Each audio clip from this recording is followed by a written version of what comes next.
Check out the link to the companion document in the video description if you want to open up a Desmos graph and follow along. You can also find the inputs and transcript there.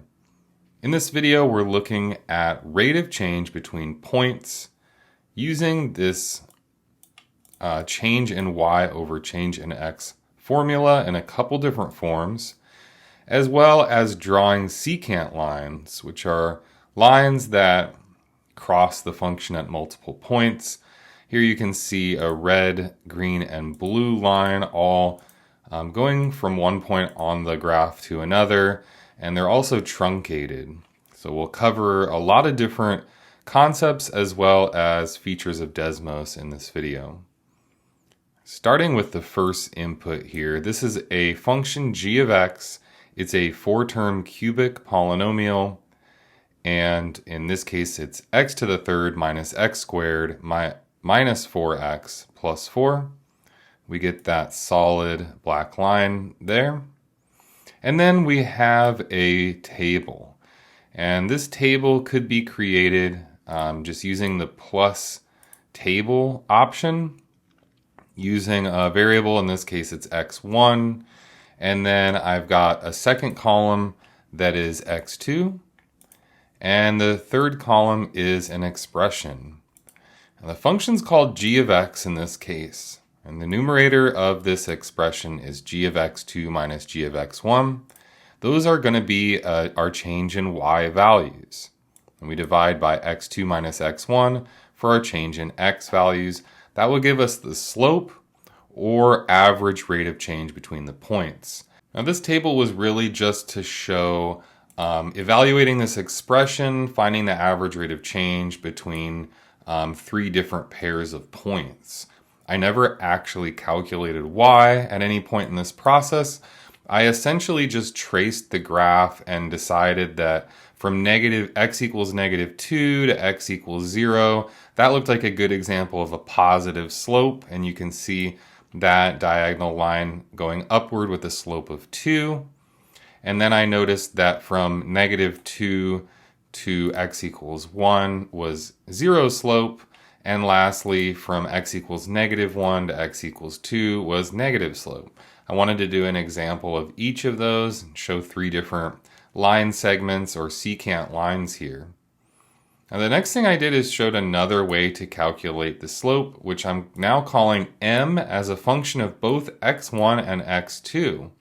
You might have never thought about having multiple inputs to a function, but the truth is we could have a function of 10 variables. For example, a truss, which is a collection of beams for a bridge or a structure. We might have a lot of different variables going into that, and we are calculating some kind of torsion or force or something like that. In this case, I'm looking for the rate of change m from x1 to x2, so I have those 2 distinct inputs. I never need to know why because, again, I'm using that embedded function notation. Now, if you're into coding, this is a great example of sort of nesting one program into another, calling upon something we've defined earlier. These are great tools to start developing for anyone really in STEM field, because there is a lot of coding and use of programs to come up with quantitative results and things like that. Now I will also, a big reason why I define that is because I'm going to call upon it now down below. I'm going to end up using this multiple times, first to output those slopes, but then also embedded within my formulas there. I'll call upon those as well. Let's look through these 3 lines, starting with line 1. I can actually hide lines 2 and 3, so we're only looking at line 1. That is that dotted red line. Now I've really just got 2 steps here. The first one, I'm defining a variable m sub 1, slope of line 1. I don't actually ever need to do that. I could actually just input this slope m function from -2 to 0. I could actually just put that right there. I found that that was kind of a lot on the eyes, a lot to look at. If I input this slope function into what we have here, which is a point slope form of a line. So that's what this equation here is showing. It's y minus y1. So that's the function evaluated at that first point, equal to the slope times x minus x1. Again, x1 is the first point, the x1 here. So x1 and y1 is outputted. There's my x1 again, -2. The version I have here is actually even more complicated than I would need to. It works well to evaluate really at this specific point, but you'll notice that when I look at the other lines, I essentially copy and pasted things and made some changes. So my M2 now is defined going from -2 to 1, and then I define this one going from -1 to 2. I have to do a lot of changes with my inputs for my x1s and x2s. I think that this works well, and it's a great way to visualize how we can use different functions and variables and create secant lines. However, I would love if you join me in creating a kind of a nicer, more dynamic version. Let's add a folder to this and create a dynamic line. This line is going to start off with using some of the same ideas. However, from the very beginning, I want to define two movable points. Earlier what I did is I started with some trial and error, plugged in some points, then I used those, so the -2 and 0 got used down here to come up with the slope and come up with some inputs for point slope form. Instead, we're going to create draggable points. I think it would be good if I turn off all of these other lines and focus on just this dynamic line. So a movable point could be something like AB. And you'll notice that if you type AB in parentheses, you can add a slider. It gives you that automatic movable option. If we need to, we can change that to go only left, right, or only up, down. This might be a new feature for you, or you might have used sliders and movable points and just never known how to create them. So that's one way you can create those. The thing is we want our movable point to follow along the graph.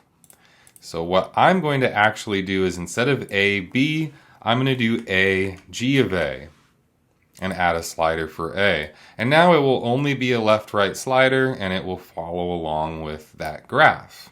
We also can animate it and do some things with that slider, like put some restrictions on the endpoints, but for now we'll just leave it as is.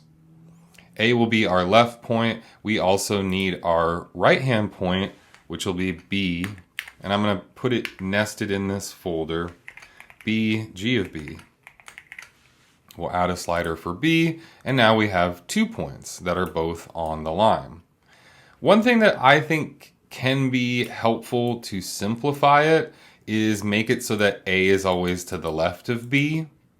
And the way we can do that is by restricting this slider B so that it's always on that right side of A, or A is less than or equal to B. And now that should prevent me from reversing the order.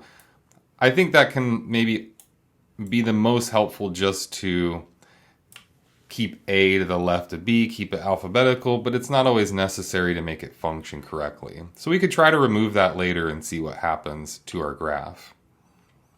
We might also want to change the color of one of these.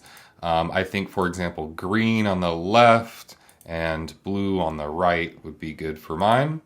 And now, creating an input within that nested folder, we will draw the line. However, we're going to again need to define the slope. And that's because the slope is kind of its own function, the way I've set it up here. So down here, I'll define a variable m. In the past, I used m1, m2, m3. And that's because m was a function. And so that's why I have this this warning here. Let's call it m subscript ab, the slope from A to B. And this is the function from A to B. We've got there a dynamic slope between point A and point B. And you can see either using the slider or dragging, how that slope will change. There I can get it to about a 0 slope when they're even, and on down to a positive or a negative. And my line is, we're using point slope form, so that's y minus y1 equals mx minus x1. Let's just write this down to visualize it. Now we need to swap some things out.